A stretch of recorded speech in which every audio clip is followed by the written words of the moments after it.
El olor a diésel quemado y asfalto caliente era el único café que necesitaba a las 6 de la mañana. Desde la plataforma de carga de mi oficina, observaba el patio de maniobras de 10 acres, como si fuera un tablero de ajedrez. A mis 68 años, conocía el ritmo de este lugar mejor que los latidos de mi propio corazón. 50 toneladas de carga tenían que salir antes del mediodía, y el rugido de los motores era la banda sonora de mi vida. Ajusté el sujetapapeles de mi manifiesto de carga, pero un dolor agudo, como un cable eléctrico pelado, me atravesó la parte baja de la espalda. Décadas de levantar cajas en los muelles de carga me habían dejado esta herencia.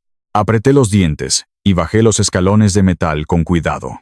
Un conductor novato acababa de retroceder un remolque de 53 pies en el ángulo equivocado, bloqueando la arteria principal del patio. Los montacargas ya estaban retrocediendo, formando un cuello de botella que nos costaría miles de dólares en retrasos. Caminé hacia el camión, ignorando la punzada en mi columna. No necesitaba fuerza física para resolver esto. Necesitaba geometría espacial. Levanté la mano derecha y le hice una señal al conductor para que apagara el motor. Luego, me giré hacia el operador del montacargas más cercano. Le indiqué con gestos precisos que moviera los palés de repuestos automotrices 3 metros hacia la izquierda, despejando el radio de giro. Volví mi atención al conductor del camión, con movimientos de ambas manos. Lo guié para que girara el volante al máximo hacia la derecha y retrocediera lentamente. En menos de 3 minutos, el chasis encajó perfectamente en el muelle número 4. El flujo del patio se reanudó al instante. Mientras caminaba de regreso a mi oficina, el alivio de haber evitado el desastre fue reemplazado por una realidad pesada. Había construido soluciones de carga Vargas desde cero. Cada centímetro de este concreto fue pagado con mi sudor, pero mi cuerpo estaba fallando. El dolor lumbar era un recordatorio constante de que no era inmortal. Me senté en mi silla, que crujió bajo mi peso, y miré la fotografía enmarcada sobre mi escritorio manchado de grasa. Era una foto vieja de mi difunta esposa, Elena, sosteniendo a nuestra hija Camila cuando era una niña. Elena siempre me decía que trabajaba demasiado. Yo le respondía que era la única forma de asegurar el futuro de nuestra familia. Ahora, mirando la sonrisa de mi hija en esa foto, me preguntaba qué pasaría con este imperio de acero y polvo cuando yo ya no pudiera caminar por ese patio. Necesitaba un plan de sucesión. Alguien que entendiera el valor de este lugar. Estaba revisando los manifiestos de aduana en papel cuando el crujido de neumáticos sobre la grava interrumpió mi concentración. Levanté la vista y vi un vehículo deportivo utilitario de lujo, negro y reluciente, estacionándose justo frente a la puerta de mi oficina. El polvo del patio cubrió de inmediato la pintura impecable. Las puertas se abrieron y vi a mi hija Camila, vestida con un traje sastre impecable, seguida por su esposo Julián. Julián llevaba un maletín de cuero y una expresión de pánico que no encajaba con su habitual arrogancia de emprendedor tecnológico. Camila rara vez pisaba este lugar. El olor a grasa siempre le había molestado. «Papá, necesitamos hablar contigo ahora mismo», dijo Camila. Su voz temblaba y sus ojos estaban rojos, como si hubiera estado llorando durante horas. «¿Qué ocurre, mija?», pregunté, poniéndome de pie ignorando el dolor en mi espalda. Julián dio un paso adelante, frotándose las manos con nerviosismo. «Héctor, estamos en problemas. Mi empresa de tecnología logística está sufriendo un congelamiento hostil por parte de los acreedores. Los inversores se asustaron por una fluctuación del mercado y nos han bloqueado las cuentas». «¿Un congelamiento?», respondí frunciendo el ceño. «Julián, tú no mueves carga física. Tú vendes software. ¿Cómo te congelan si no tienes inventario retenido en aduanas?»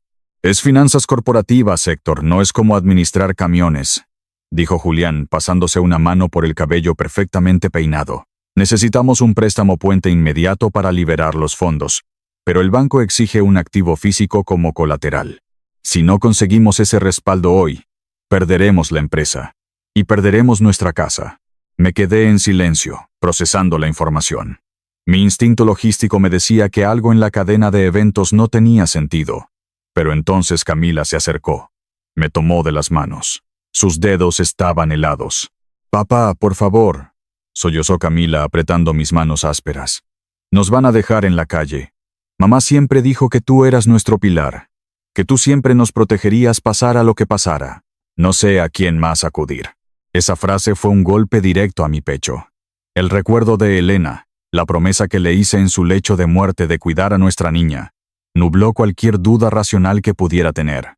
Durante toda mi vida, creí que mi único valor como padre era mi capacidad para proveer y proteger financieramente. Si no podía salvar a mi hija de la ruina, ¿para qué habían servido todos estos años de romperme la espalda?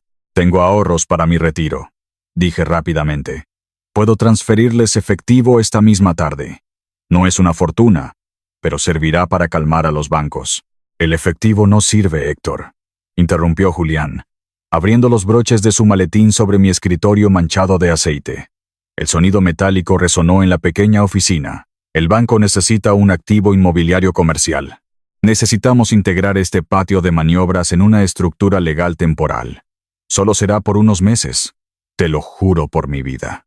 Julián sacó una pila de documentos gruesa y la colocó sobre mi escritorio. Las páginas blancas y prístinas contrastaban violentamente con el entorno industrial de mi oficina. Detrás de él, un hombre bajo y sudoroso que no había notado hasta ese momento, entró en la oficina sosteniendo un sello oficial. ¿Qué es todo esto, Julián?, pregunté sintiendo una punzada de desconfianza. Es un acuerdo de sociedad de responsabilidad limitada para la integración de la cadena de suministro, explicó Julián, hablando rápido, sin pausas. Básicamente, ponemos el título del patio de maniobras bajo un paraguas corporativo conjunto. Esto te protege de los impuestos sobre el patrimonio en el futuro, y al mismo tiempo, me da el colateral que necesito para el préstamo puente. Es una formalidad. Busqué mis lentes de lectura en el bolsillo de mi camisa. Me los puse, pero los cristales estaban manchados con una fina capa de grasa de motor. Saqué un pañuelo e intenté limpiarlos, pero solo logré esparcir la mancha. Entrecerré los ojos hacia la primera página. Estaba llena de jerga legal corporativa. Palabras que no tenían nada que ver con fletes, aranceles o conocimientos de embarque.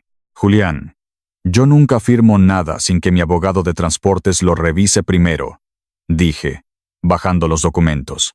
Papá, no tenemos tiempo para abogados, intervino Camila. Las lágrimas volvieron a brotar de sus ojos, rodando por sus mejillas perfectamente maquilladas. Me abrazó por los hombros, apoyando su cabeza contra mi cuello. El banco cierra a las 5. Si no entregamos esto hoy, mañana vendrán a embargar nuestra casa. ¿De verdad vas a dejar que me quede sin hogar por leer la letra pequeña? El peso de su abrazo, el miedo en su voz, paralizó mi capacidad de análisis. Yo era un hombre que auditaba cada contenedor que entraba a mi propiedad, pero frente a las lágrimas de mi hija, estaba completamente ciego. Asentí lentamente. Tomé el bolígrafo que Julián me ofrecía. Solo por unos meses, murmuré. Solo por unos meses, Héctor, confirmó Julián. Firmé la primera página, luego la segunda. Julián pasaba las hojas rápidamente, señalando con el dedo dónde debía poner mi nombre. Llegamos a una página enterrada en el medio del bloque, una que no tenía el mismo encabezado que las demás. Firmé sin dudar. El notario sudoroso dio un paso adelante y golpeó su sello de goma contra el papel con un ruido sordo y definitivo. En el instante en que la tinta se secó, la atmósfera en la habitación cambió drásticamente. El pánico en el rostro de Julián desapareció por completo. Su postura se enderezó. Sus hombros se relajaron. Recogió los documentos con una eficiencia fría y los guardó en el maletín, cerrando los broches con un chasquido seco. Gracias, Héctor. Nos vemos luego, dijo Julián, sin mirarme a los ojos. Tomó a Camila del brazo y salieron de la oficina a paso rápido. No hubo abrazos de despedida, no hubo suspiros de alivio, solo una salida apresurada. Me quedé solo en la oficina, escuchando el motor del vehículo de lujo alejarse, sintiendo un nudo frío y pesado instalándose en la boca de mi estómago. 2 semanas después, el ritmo del patio de maniobra seguía siendo el mismo de siempre, pero esa sensación de inquietud en mi estómago no había desaparecido. Era martes por la mañana, y me encontraba realizando mi auditoría digital de rutina. Mis dedos, gruesos y callosos, tecleaban sobre el viejo teclado mecánico, revisando los registros de entrada de la noche anterior en el servidor local. La puerta de la oficina se abrió de golpe. Diego, mi capataz de almacén durante los últimos 15 años, entró limpiándose el sudor de la frente con un trapo rojo. Jefe, Tenemos un problema en el sector sur, dijo Diego respirando con dificultad. Llegaron 3 contenedores marítimos durante la madrugada. No tienen marcas de la naviera y los conductores se fueron sin dejar la documentación en la garita. ¿Cómo que entraron sin documentación?, pregunté, levantándome de la silla. Nadie cruza esa puerta sin un conocimiento de embarque validado por mí. Es el protocolo de aduanas. Lo sé, Héctor. Pero el guardia del turno de noche dijo que el sistema automatizado aprobó los códigos de barras directamente. Yo no puedo moverlos porque no sé qué tienen adentro ni cuánto pesan. Me senté de nuevo y acerqué el monitor. Hice clic en la interfaz del servidor del terminal para buscar los números de serie de los contenedores. Escribí mi contraseña de administrador, la misma que había usado durante una década. La pantalla parpadeó y apareció un mensaje en letras rojas. Acceso denegado. Privilegios insuficientes. Fruncí el ceño y volví a teclear. El mismo mensaje. Mi corazón comenzó a latir más rápido. Abrí el directorio público del sistema y busqué los conocimientos de embarque de los 3 contenedores misteriosos. Los encontré bajo una carpeta recién creada. El destinatario no era uno de mis clientes habituales. Estaban registrados a nombre de una empresa fantasma llamada Soluciones de Integración Global. Mis manos comenzaron a temblar ligeramente mientras navegaba hacia la sección de información de la propiedad del servidor. Hice clic en la pestaña de título legal del terminal. El nombre de mi empresa, Soluciones de Carga Vargas, había sido borrado.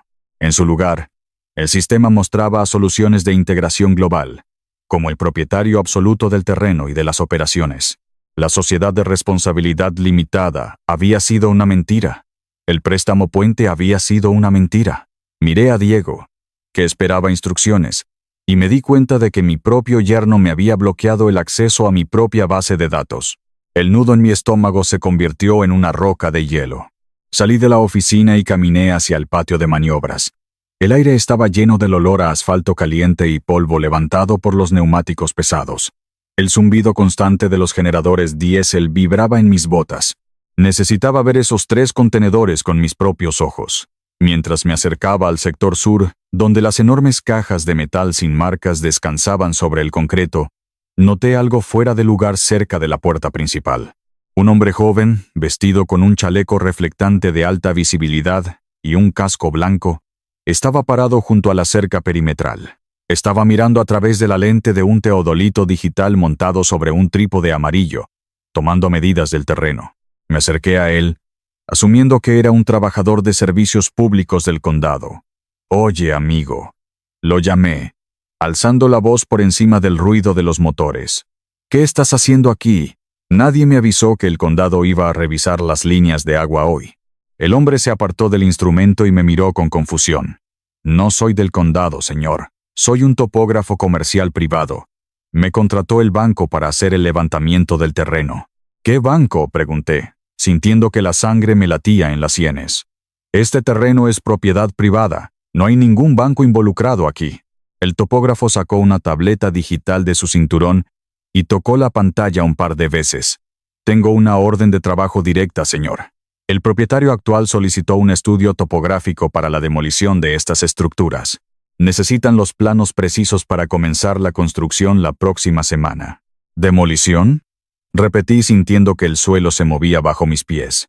«Déjame ver esa orden de trabajo. Ahora mismo». El joven, intimidado por mi tono, me entregó la tableta. Leí el documento en la pantalla brillante. Era un proyecto de desarrollo inmobiliario financiado por un préstamo comercial masivo. Los planos mostraban mi terminal, el lugar donde había invertido mi sangre y mis ahorros, completamente arrasado. En su lugar, había un diseño arquitectónico para un enorme centro de distribución de comercio electrónico de lujo. El nombre del desarrollador principal en la parte superior del documento era Julián Torres. Le devolví la tableta al topógrafo sin decir una palabra. Me di la vuelta y miré mi patio. Miré a mis trabajadores operando las máquinas, ajenos a que el suelo que pisaban ya no nos pertenecía. La tristeza y la confusión que me habían invadido durante las últimas 2 semanas se evaporaron bajo el sol abrasador de Miami. En su lugar, una rabia fría, calculada y absoluta comenzó a endurecerse en mi pecho. Me habían robado usando el amor por mi hija como arma. Pero Julián había cometido un error fatal. Creía que yo era solo un anciano cansado, y olvidó que yo era el hombre que controlaba cada pieza de este tablero. Caminé de regreso a mi oficina con pasos pesados, sintiendo cada punzada en mi zona lumbar, pero mi mente trabajaba a la velocidad de un motor recién ajustado. Entré. Cerré la puerta con llave y bajé las persianas de aluminio, bloqueando la vista desde el patio. Necesitaba entender el mecanismo exacto que Julián había utilizado para robarme. Me senté frente al monitor y miré la pantalla de acceso denegado. Julián era un hombre de software en la nube, un tipo que dependía de interfaces modernas y contraseñas cifradas. Pero él no construyó esta red. Yo lo hice hace 10 años, cuando instalé el primer servidor físico en el armario detrás de mi escritorio.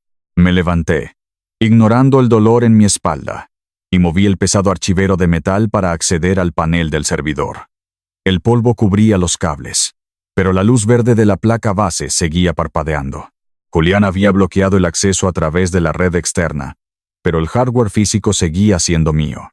Saqué un viejo cable de puerto serie de un cajón, conecté un extremo directamente a la placa base y el otro a un puerto oculto en mi vieja computadora portátil de diagnóstico. Abrí la consola de comandos, una pantalla negra con letras verdes que no requería permisos de red. Tecleé las líneas de código de una puerta trasera que yo mismo había programado para emergencias de mantenimiento. El sistema reconoció la conexión física y me otorgó acceso de raíz. Mi primera deducción era correcta. La arrogancia tecnológica de Julián le hizo ignorar la infraestructura básica. Navegué por los directorios ocultos hasta encontrar el registro de transacciones de la última quincena. Descargué la huella digital completa del supuesto acuerdo de sociedad.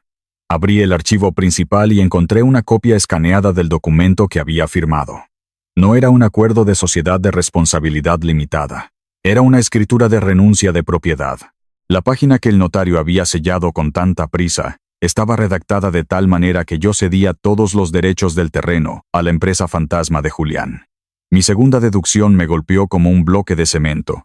La crisis financiera de su empresa probablemente era real, pero la solución siempre fue sacrificarme a mí.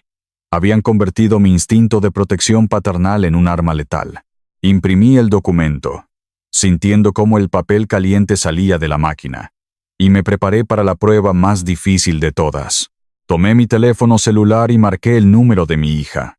Necesitaba saber si Camila era una víctima colateral de las mentiras de su esposo o la arquitecta de mi destrucción. El teléfono sonó 3 veces antes de que ella respondiera. De fondo, escuché el tintineo de copas de cristal y el murmullo de un restaurante de lujo. «Hola, papá. Estoy en medio de un almuerzo de negocios. ¿Qué pasa?», respondió Camila. Su tono era dulce, pero tenía esa capa de condescendencia que uno usa con un niño pequeño o un anciano senil. «Hola, mija. Siento molestarte», dije, forzando mi voz para que sonara un poco más débil, más confundida de lo normal. «Es que estoy revisando unos papeles de los impuestos del patio y estoy un poco enredado. Quería saber si Julián me podía explicar algo del acuerdo que firmamos». «Papá, ya te dijimos que no te preocupes por nada de eso», suspiró Camila, y pude escuchar el roce de una servilleta de tela. «Julián se está encargando de toda la contabilidad. Tú solo relájate». Apreté el auricular con fuerza. Lo sé. Es solo que esta mañana vi a un muchacho en la puerta principal. Un topógrafo. Estaba midiendo el terreno y mencionó algo sobre una demolición. Me asustó un poco, la verdad. Hubo una pausa en la línea. Escuché su respiración detenerse por una fracción de segundo. Un microgesto de pánico que mi oído entrenado captó de inmediato. Luego, su voz volvió, más suave, más calculada. «Ay, papá. Esos contratistas del condado siempre están confundidos», mintió Camila con una fluidez aterradora. «Es solo una tasación de rutina para los impuestos de la nueva sociedad. Nadie va a demoler nada. Es tu patio, siempre lo será». «¿Estás segura, Camila?». El muchacho parecía muy seguro de sus planos. «Completamente segura, papá. Tienes que dejar de estresarte por estas cosas. No es bueno para tu presión arterial. Confía en nosotros, ¿sí? Todo está bajo control». «Está bien, mija. Confío en ustedes», respondí. «Que disfrutes tu almuerzo». «Gracias, papá. Ve a descansar. Un beso». Colgué el teléfono y lo dejé sobre el escritorio. El silencio en mi oficina era absoluto. La confirmación era un veneno que me quemaba las venas, pero al mismo tiempo me daba una claridad absoluta. Camila sabía todo. Estaba celebrando en un restaurante de lujo, mientras yo me ahogaba en el polvo de mi propio cementerio. El padre compasivo acababa de morir en esa llamada. El coordinador maestro de logística acababa de tomar el mando. Iba a destruirlos a los dos. Una hora más tarde, conducía mi vieja camioneta por la autopista hacia el centro de Miami. Los rascacielos de cristal reflejaban el sol de la tarde. Un mundo de corporaciones y trajes a la medida al que yo no pertenecía. Estacioné frente a un edificio de oficinas de alta seguridad y subí al piso 40. Necesitaba un tiburón, no un abogado familiar. Entré a la oficina de Rafael Mendoza, un abogado implacable especializado en transporte comercial, con el que había peleado en viejas disputas sindicales. Rafael respetaba una sola cosa: la victoria. Le lancé la escritura de renuncia impresa sobre su escritorio de caoba. Rafael se ajustó los lentes, leyó el documento en silencio durante 2 minutos y luego me miró con una expresión severa. «Héctor, dime que no firmaste esta basura», dijo Rafael apoyando los codos sobre el escritorio. «Creí que era una estructura temporal para proteger a mi hija», respondí, manteniendo la voz firme. «¿Podemos demandarlos por fraude?» «Podemos», asintió Rafael, recostándose en su silla de cuero. «Y pasaremos 5 años en un tribunal civil. Julián tiene el título legal, tiene un notario comprado, y tú firmaste por tu propia voluntad. Te secarán financieramente con mociones dilatorias antes de que lleguemos a un juez. Tú tienes activos en concreto, Héctor, pero no tienes el efectivo para una guerra de desgaste. No voy a esperar 5 años para recuperar mi vida», dije, golpeando la mesa con el dedo índice. «Revisa los registros de propiedad. Dime para qué usó la escritura». Rafael tecleó en su computadora, accediendo a las bases de datos de bienes raíces comerciales. «Aquí está. Usó tu terminal como garantía para un préstamo comercial de $3 millones. Los fondos fueron liberados hace 3 días. ¿Dónde está ese dinero? ¿Podemos congelarlo?» «Imposible», respondió Rafael negando con la cabeza. «El dinero fue transferido a una cuenta extraterritorial en las Islas Caimán a nombre de una corporación matriz. Es intocable. Pero hay algo que no cuadra, Héctor. Los pagos mensuales de un préstamo de 3 millones a corto plazo son brutales. Julián necesita generar flujo de caja masivo e inmediato para no caer en incumplimiento antes de que comience la construcción. Esta madrugada llegaron 3 contenedores marítimos sin marcas a mi patio», dije, sintiendo que las piezas del rompecabezas encajaban. «Sin conocimientos de embarque, sin registros de aduana. Julián los ingresó saltándose mis protocolos». Rafael me miró fijamente, una sonrisa depredadora asomando en sus labios. «Si está moviendo carga no declarada para generar efectivo rápido, está violando leyes federales. Si descubrimos qué hay en esas cajas, tenemos nuestra palanca. Lo averiguaré esta misma noche», dije, levantándome de la silla. A la medianoche, el patio de maniobras era un océano de sombras y silencio. El aire frío de la noche traía el olor a sal de la bahía cercana, mezclado con el zumbido distante de la autopista. Caminé junto a Diego, mi capataz, moviéndonos entre los pasillos formados por las torres de contenedores apilados. Apagué mi linterna cuando nos acercamos al sector sur. Las 3 cajas metálicas sin marcas descansaban sobre sus chasis, como bestias dormidas en la oscuridad. «Jefe, no me gusta esto», susurró Diego, mirando hacia la garita de seguridad. «Si nos descubren, Julián nos acusará de allanamiento en nuestra propia casa. Por eso no vamos a dejar rastro», respondí, acercándome a las puertas traseras del primer contenedor. Encendí una pequeña luz ultravioleta para inspeccionar el cierre. No era un sello de plomo estándar de las navieras. Era un candado biométrico de alta seguridad. Un bloque de acero sólido que requería una huella dactilar autorizada. Julián confiaba demasiado en la tecnología, asumiendo que un candado digital era impenetrable. Pero yo llevaba 40 años lidiando con cajas de acero. Si no puedes abrir la cerradura, eliminas la puerta. Le hice una seña a Diego. Él arrastró un carrito metálico que contenía un compresor de aire portátil y una pesada llave de impacto neumática. La misma herramienta que usábamos para cambiar las llantas de los tractocamiones. Conecté la manguera de aire, sintiendo la presión acumularse en la herramienta. Me arrodillé junto a la bisagra inferior derecha de la puerta del contenedor. Encajé el dado de acero sobre el perno industrial. Apreté el gatillo. El ruido sordo y rítmico de la herramienta neumática resonó en la noche, pero el sonido fue absorbido por las paredes de los otros contenedores. En 20 segundos el primer perno cayó al suelo. Repetí el proceso con las 3 bisagras restantes del lado derecho. Con la ayuda de Diego, usamos una barra de acero para hacer palanca. La pesada puerta se desprendió de su marco lateral, abriéndose como un libro roto, dejando el candado biométrico intacto en el centro. Encendí mi linterna y apunté hacia el interior. El contenedor no estaba lleno de repuestos de computadora como indicaba el manifiesto falso que había visto en el sistema. Estaba repleto hasta el techo con palés de componentes de baterías de litio no declaradas y cajas de microchips falsificados. Era material altamente regulado, clasificado como mercancía peligrosa. Introducir esto al país sin las declaraciones de materiales peligrosos era una violación aduanera masiva, un delito federal grave. Apagué la linterna. Julián no solo era un ladrón de propiedades, se había convertido en un contrabandista desesperado. De vuelta en la oscuridad de mi oficina, Diego caminaba de un lado a otro, frotándose las manos con nerviosismo. La única luz provenía del pequeño monitor de mi computadora portátil de diagnóstico. «Tenemos que llamar a la policía local ahora mismo, Héctor», dijo Diego, deteniéndose frente a mi escritorio. «Tenemos las pruebas. Los metemos a la cárcel y recuperamos el patio». «No», dije rotundamente, levantando una mano para detenerlo.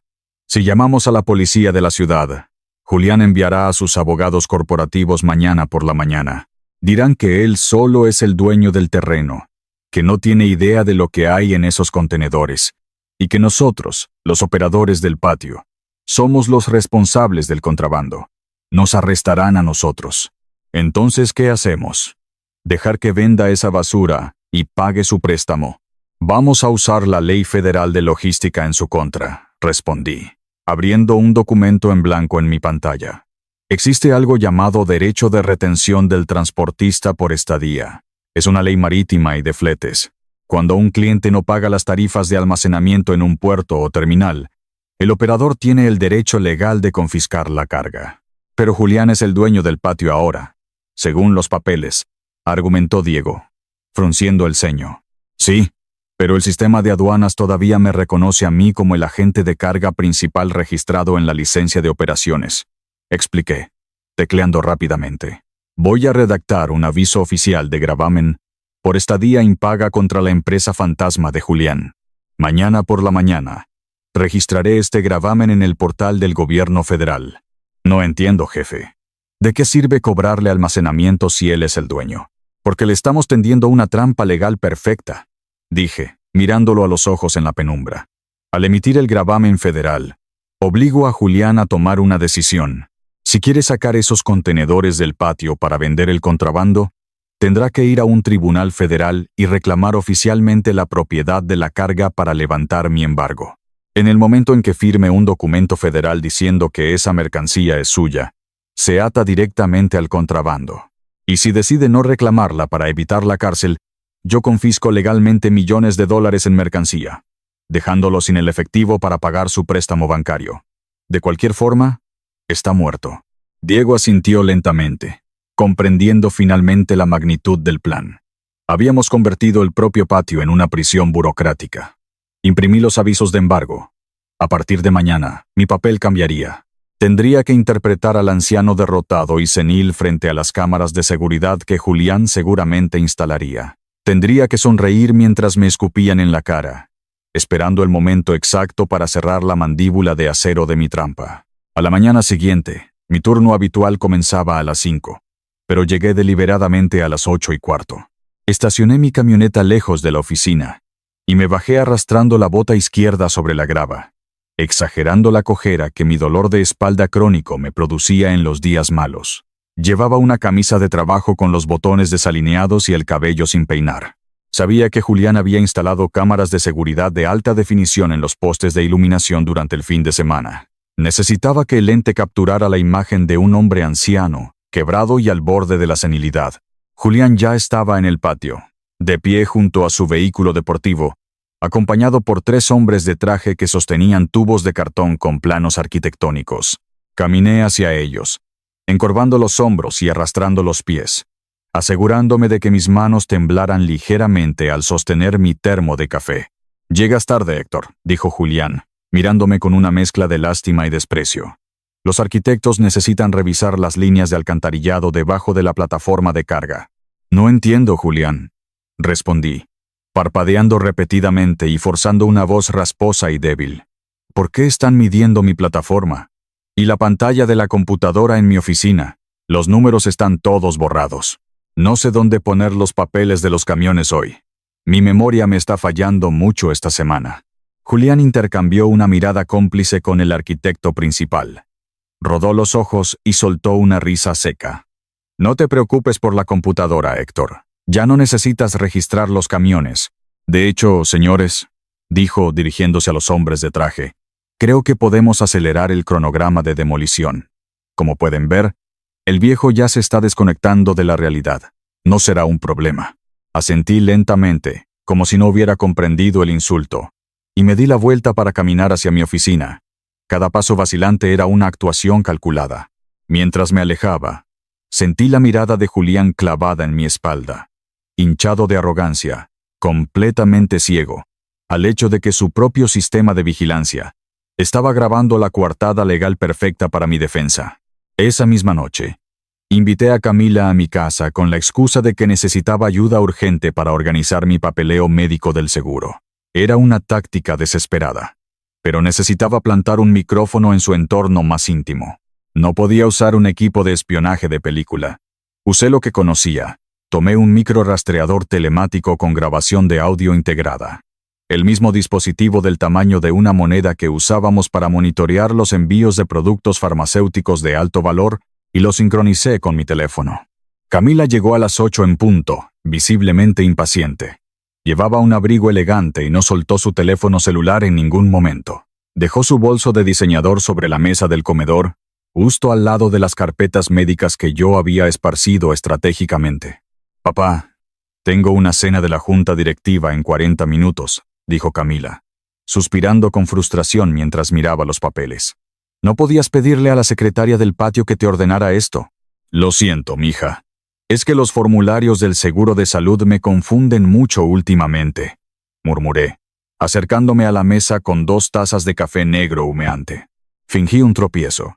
Dejé caer mi peso sobre el pie derecho, simulando un espasmo en la espalda, y volqué intencionalmente una de las tazas. El café negro y ardiente se derramó por todo el borde de la mesa, salpicando el piso de linóleo a centímetros de los costosos zapatos de Camila. Ella dio un salto hacia atrás, soltando un grito de disgusto. «Papá, por Dios, casi me arruinas los zapatos. Perdóname, perdóname. Mis manos no me responden bien».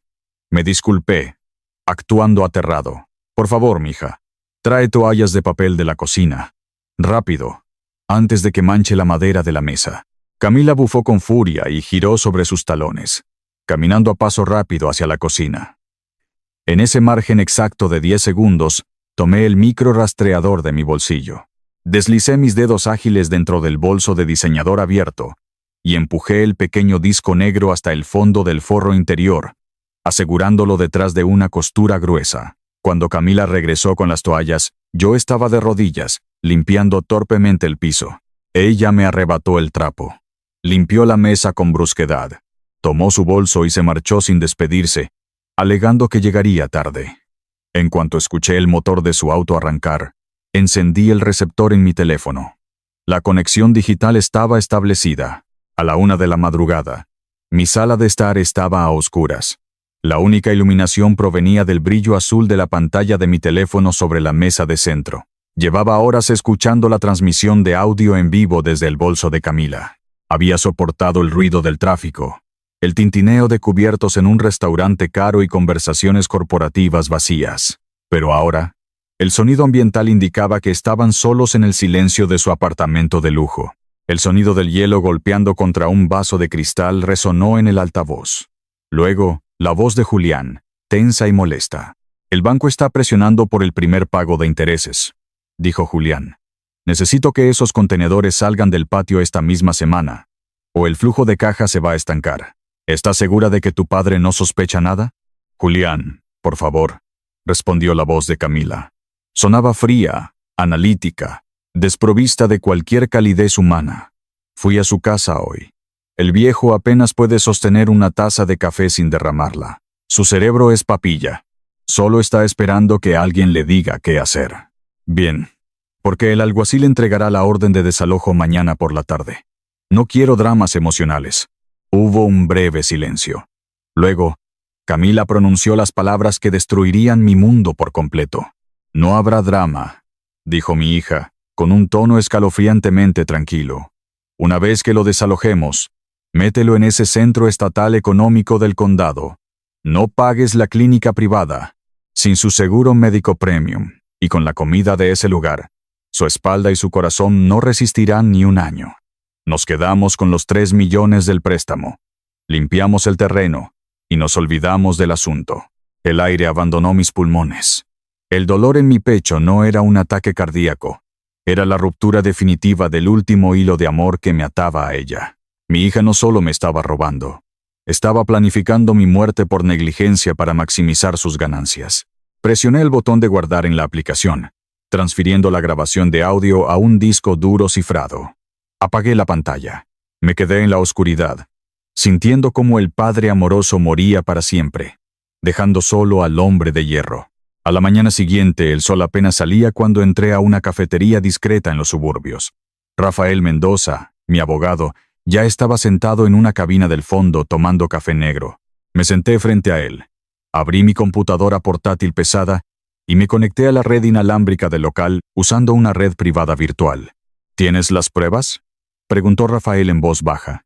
Tengo algo mejor, respondí, sin apartar la vista de la pantalla. Tengo el detonador.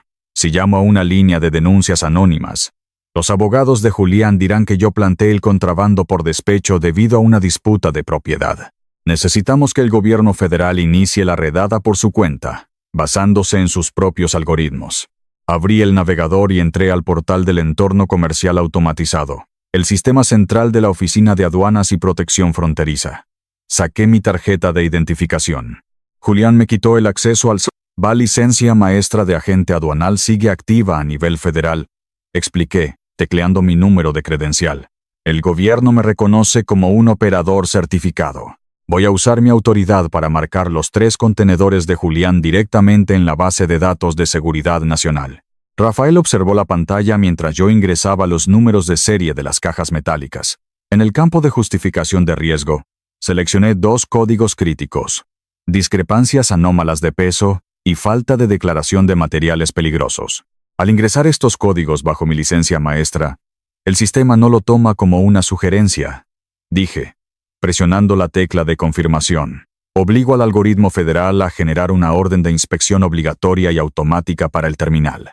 La policía local queda completamente fuera de la jurisdicción. El Departamento de Seguridad Nacional enviará a sus propios agentes tácticos. Es una jugada brillante, Héctor, murmuró Rafael, con una sonrisa afilada. Julián, Tajon, el sistema tiene un tiempo de respuesta de 24 horas para materiales peligrosos, respondí, cerrando la computadora. La tormenta llega mañana. A las 3 de la tarde, el calor en el patio de maniobras era sofocante.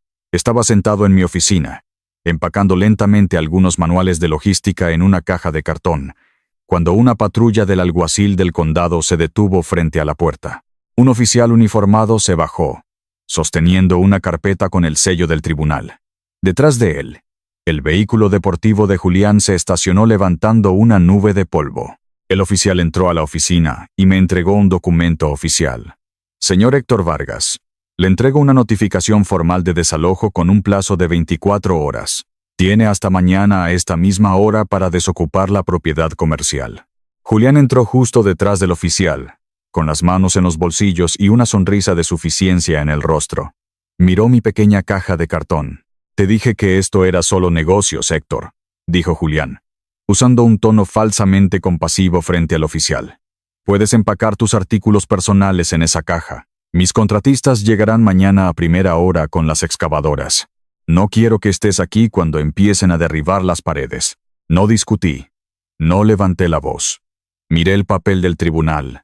Dejé caer mis hombros y asentí débilmente, interpretando al anciano derrotado a la perfección. Tomé el marco con la foto de mi difunta esposa y lo guardé en la caja, asegurándome de que mis manos temblaran frente a ellos. «Me iré mañana temprano», susurré, mirando al suelo. Julián asintió, completamente satisfecho con su victoria absoluta, y salió de la oficina escoltando al oficial. Esperé a que sus vehículos desaparecieran por la carretera. Luego, tomé mis llaves, cerré la puerta de la oficina con doble seguro. Caminé hacia la entrada principal del patio, pero en lugar de pasar el candado por las pesadas cadenas de acero, dejé los portones principales completamente abiertos de par en par. La invitación estaba hecha. El escenario estaba listo para la aniquilación. A las 6 de la mañana, la niebla salada de la bahía cubría el concreto frío del patio de maniobras. El aire olía a diésel rancio y a humedad estancada. Me senté en el borde de la plataforma de carga principal, sosteniendo una taza de metal abollada. El sabor amargo y ardiente del café negro me quemaba la garganta, manteniéndome alerta.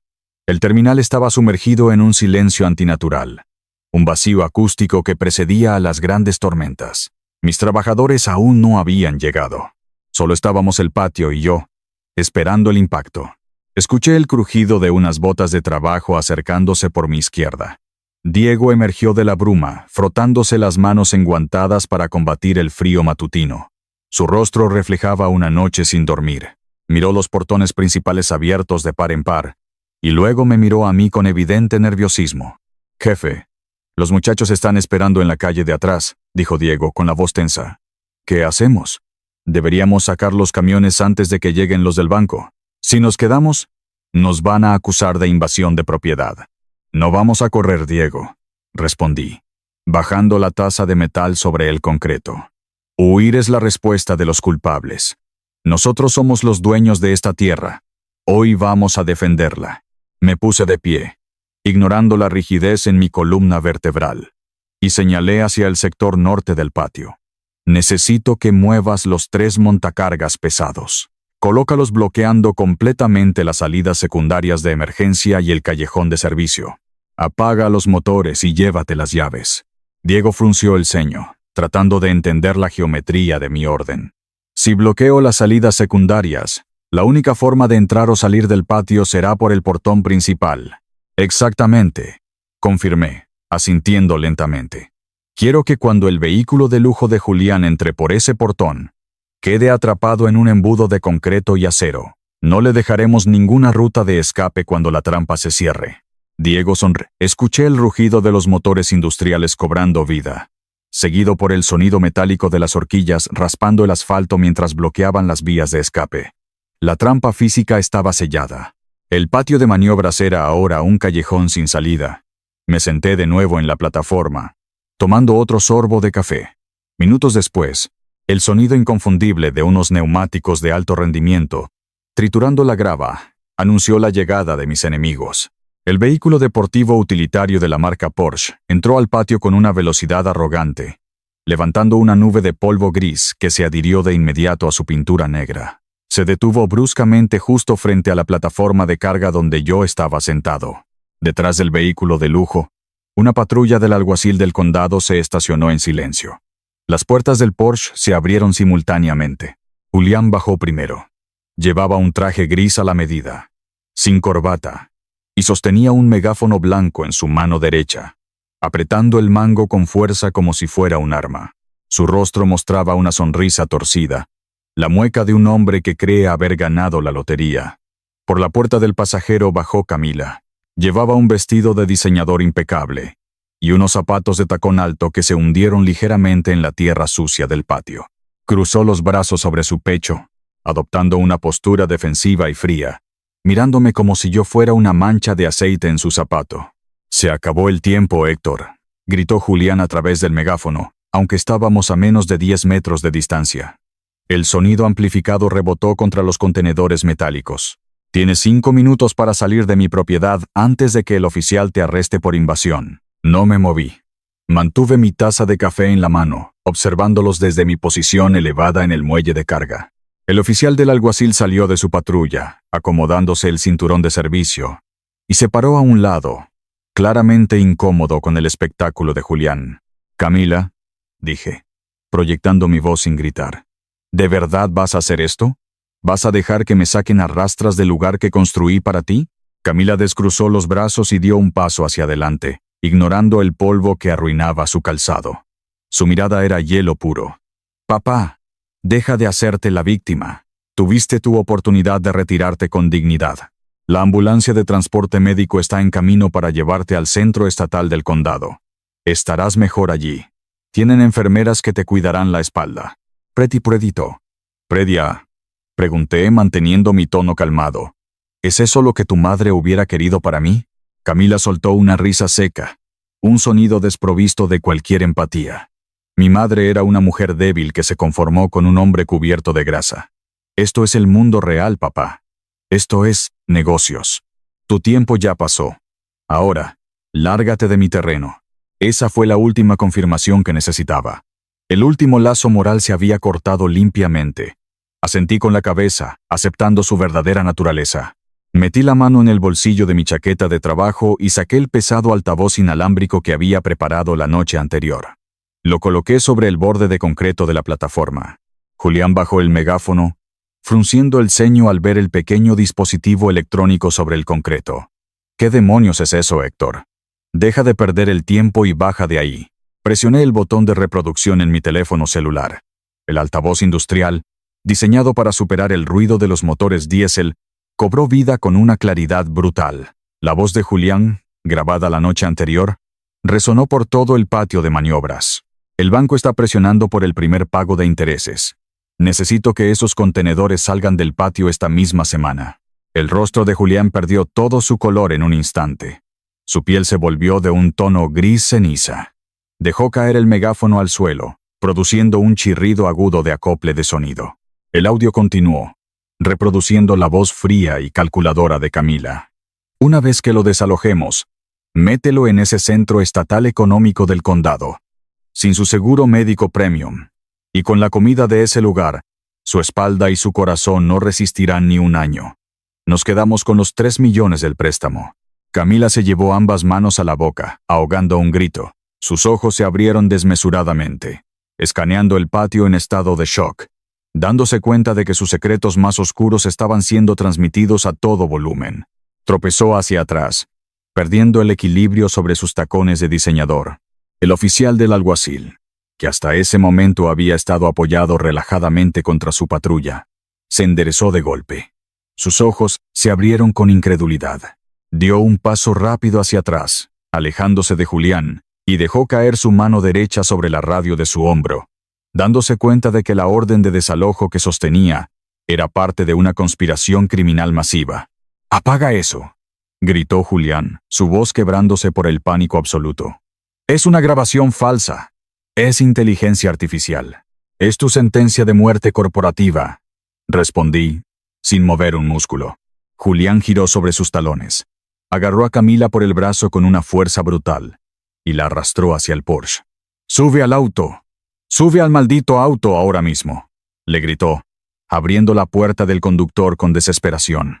Julián saltó al asiento, encendió el motor de alto rendimiento y pisó el acelerador, intentando dar la vuelta en el espacio reducido. Pero antes de que pudiera engranar la marcha, el sonido de motores diésel pesados y sirenas ensordecedoras interrumpió su escape. 3 vehículos utilitarios deportivos de color negro mate, blindados y sin marcas policiales locales, destrozaron la tranquilidad de la mañana. Entraron por los portones principales a toda velocidad, derrapando sobre la grava en una formación táctica perfecta. Las luces rojas y azules estroboscópicas cegaron a Julián, obligándolo a pisar el freno de su Porsche para evitar una colisión frontal. Las puertas de los vehículos blindados se abrieron antes de que se detuvieran por completo. Una docena de agentes federales de la Oficina de Aduanas y Protección Fronteriza, acompañados por elementos de seguridad nacional, inundaron el patio. Llevaban chalecos tácticos pesados y rifles de asalto en posición de preparación. El caos visual y sonoro fue absoluto. El olor a ozono, frenos quemados y polvo saturó el aire. «Apague el motor y ponga las manos donde pueda verlas», rugió el agente federal a cargo, apuntando directamente al parabrisas del vehículo de lujo. Julián salió del auto con las manos temblorosas en alto. «Soy un desarrollador de bienes raíces», gritó, con la voz aguda por el terror. «Yo soy el dueño de este terreno. No tengo nada que ver con las operaciones de carga». El agente principal se acercó a paso rápido, sacando una carpeta de plástico transparente de su chaleco. Le empujó el documento en el pecho a Julián. «Tenemos un manifiesto digital del entorno comercial automatizado. Este documento legal vincula directamente a su empresa matriz con 3 contenedores de carga no declarada en el sector sur de este patio. Usted es el importador registrado». Mientras el agente hablaba, un equipo táctico secundario ya estaba en el sector sur. El sonido agudo y chirriante de cortadoras de plasma cortando metal resonó en el aire, seguido por el olor metálico del acero fundido. En menos de 1 minuto, las puertas de los contenedores fueron abiertas de par en par por las autoridades. «Contrabando confirmado», gritó uno de los agentes desde la distancia. «Componentes de litio altamente regulados y tecnología falsificada. Millones de dólares en mercancía peligrosa no declarada». El agente principal no dudó. Agarró a Julián por el cuello del traje, lo giró con violencia y lo estrelló contra el capó caliente de su propio Porsche. El sonido metálico de las esposas cerrándose alrededor de las muñecas de Julián fue el golpe final de mi trampa logística. Camila, al ver a su esposo inmovilizado sobre el metal, soltó un grito desgarrador. Sus rodillas cedieron y cayó pesadamente sobre la tierra sucia, arruinando su vestido de diseñador, rodeada por las botas tácticas de los agentes federales. Un cuarto vehículo, un sedán negro y elegante, entró lentamente al patio de maniobras y se estacionó detrás de las unidades tácticas. Las puertas se abrieron y Rafael Mendoza, mi abogado, salió vistiendo un traje cruzado impecable, sosteniendo un maletín de cuero negro. Caminó con una calma absoluta a través del caos, esquivando a los agentes federales hasta detenerse frente al capó del Porsche donde Julián estaba esposado. Julián levantó la cabeza, con el rostro manchado de polvo y sudor. «Voy a demandarlos a todos», escupió Julián, respirando con dificultad. «Tengo el título de propiedad. Este terreno es mío, y ustedes están allanando mi empresa». Rafael Mendoza sonrió, una sonrisa fría y corporativa que carecía de cualquier compasión. Abrió su maletín y sacó un grueso documento legal con sellos federales. «Usted no tiene nada, señor Torres», dijo Rafael, con una voz suave pero letal. «Lo que tengo aquí es una acusación formal por fraude bancario agravado.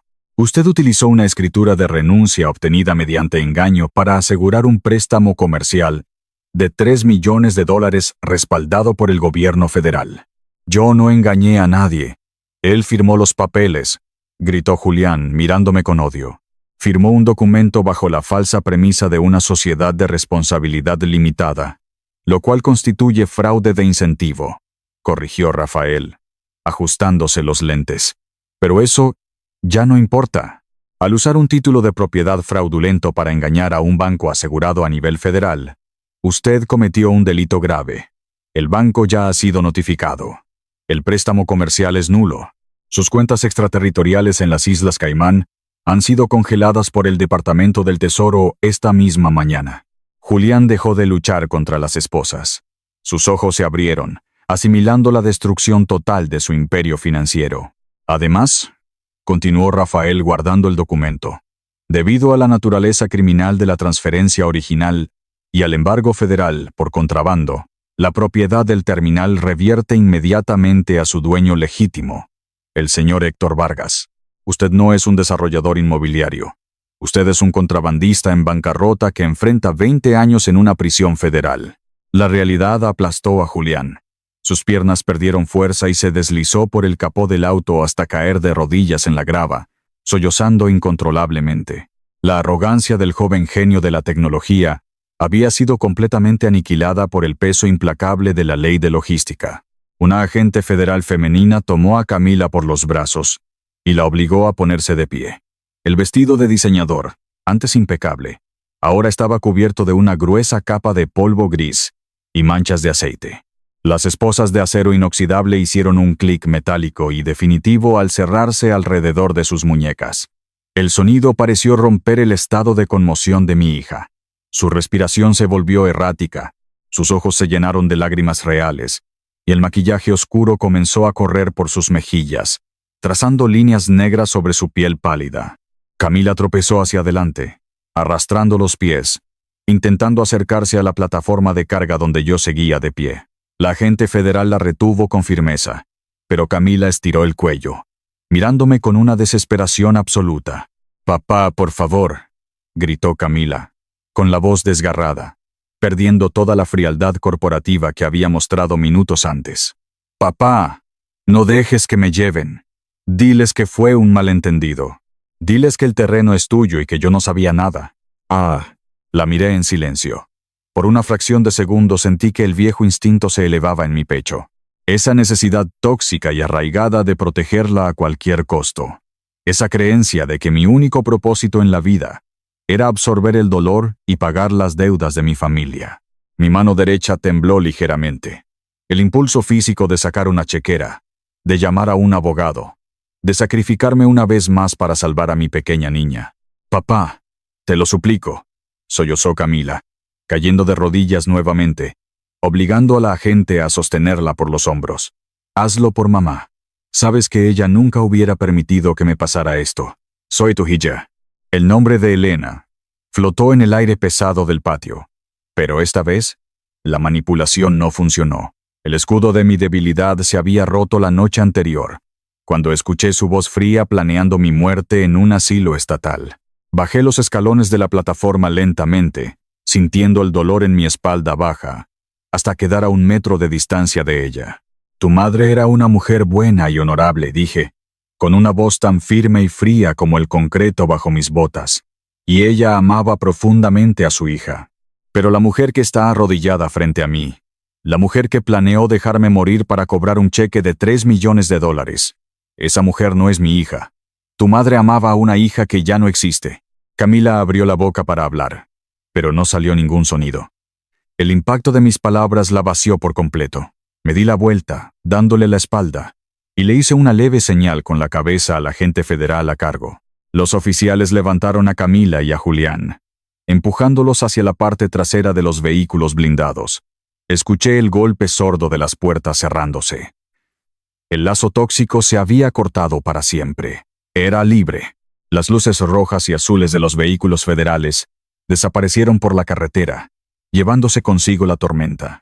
El polvo comenzó a asentarse lentamente sobre el patio de maniobras.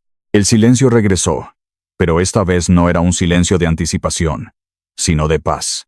Los trabajadores del turno matutino, que habían estado observando todo desde el callejón trasero, comenzaron a salir de las sombras, caminando con cautela hacia el centro del patio. Diego se acercó a mí, quitándose el casco de seguridad y pasándose una mano por el cabello sudoroso. Miró las marcas de neumáticos quemados en el asfalto, y luego me miró a mí, con una mezcla de asombro y profundo respeto. «Se los llevaron a todos, jefe», dijo Diego, exhalando un largo suspiro. «El abogado Mendoza dijo que el tribunal nos enviará los papeles de restitución esta misma tarde, pero tenemos un problema operativo inmediato. Los sistemas de aduana, los manifiestos, las puertas electrónicas, todo sigue bloqueado por las contraseñas corporativas de Julián. No podemos procesar la carga si no tenemos acceso al servidor». Esbocé una pequeña sonrisa, sintiendo que el peso de las últimas semanas desaparecía de mis hombros. Julián conocía el software, Diego. Él creía que el mundo entero existía en la nube. Pero él no construyó este lugar. Yo construí el hardware. Caminé hacia mi oficina, seguido de cerca por mi capataz. Entramos al pequeño espacio que olía a papel viejo y aceite de motor. Fui directamente hacia el pesado archivero de metal, y lo empujé hacia un lado con un esfuerzo seco. Detrás, empotrado en la pared, estaba el panel principal del servidor físico. Abrí la puerta de cristal acrílico. Metí la mano en el bolsillo interior de mi chaqueta y saqué una llave de latón pesada, gruesa y antigua. Era la llave del interruptor maestro de circuito, una salvaguarda analógica que instalé hace una década. Inserté la llave en la ranura de seguridad del panel y la giré con fuerza hacia la izquierda. Un chasquido mecánico resonó en la habitación. Los ventiladores del servidor se detuvieron por un segundo y luego rugieron con el doble de fuerza. Las luces rojas de bloqueo se apagaron. reemplazadas por una secuencia de luces verdes parpadeantes. Había provocado un restablecimiento de fábrica a nivel de hardware, borrando todas las credenciales de red recientes y devolviendo el sistema a su estado original de legado. La pantalla de mi computadora parpadeó, y el logotipo antiguo de Soluciones de Carga Vargas apareció en el centro, pidiendo mi contraseña original. «El sistema es nuestro otra vez», dije, cerrando el panel del servidor. Me giré hacia Diego, que sonreía ampliamente. «Dile a los muchachos que enciendan los montacargas. Tenemos 50 toneladas de carga que mover antes del mediodía y ya perdimos mucho tiempo». El sol comenzó a ponerse sobre la ciudad de Miami, tiñendo el cielo de tonos anaranjados y púrpuras que se reflejaban en las paredes metálicas de los contenedores. El aire de la tarde trajo consigo una brisa fresca que limpió el olor a humo y tensión de la mañana. Estaba sentado en el borde de la plataforma de carga, exactamente en el mismo lugar donde había comenzado mi día, sosteniendo una nueva taza de café negro. El dolor en mi zona lumbar seguía ahí, un latido sordo y constante. Pero esta noche no lo sentía como una maldición ni como una señal de debilidad. Lo sentía como la prueba física de mi supervivencia, la medalla al mérito de un hombre que había cargado el peso del mundo y se había negado a ser aplastado. Observé el patio. Los enormes focos de halógeno se encendieron automáticamente, iluminando el concreto.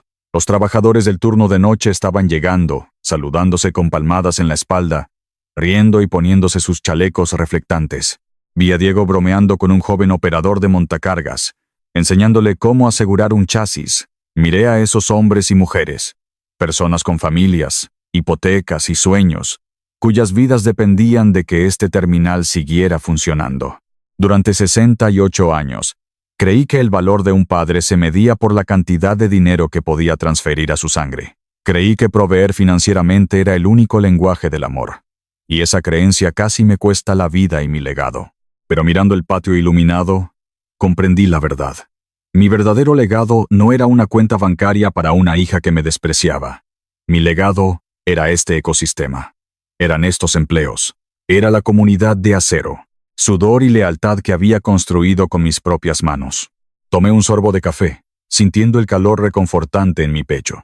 Mañana por la mañana, llamaría a Rafael Mendoza.